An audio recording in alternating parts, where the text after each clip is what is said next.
Mula sa Pilipinas, dumako po tayo muna dyan sa India, sa New Delhi. Nandun na po si Pangulong Bongbong Marcos, nandun din ang ating Radyoman Chanel Salazar, New Delhi. Go ahead, anong oras ngayon dyan, Radyoman Chan?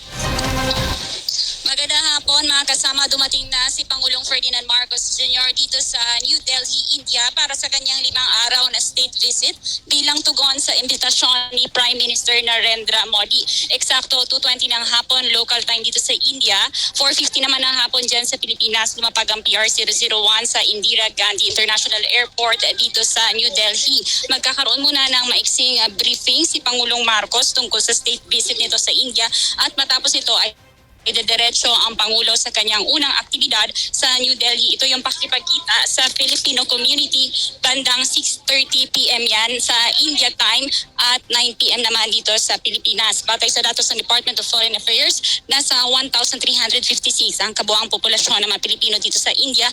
Ng karamihan ay nakapangasawa ng Indian national at mga practicing professional.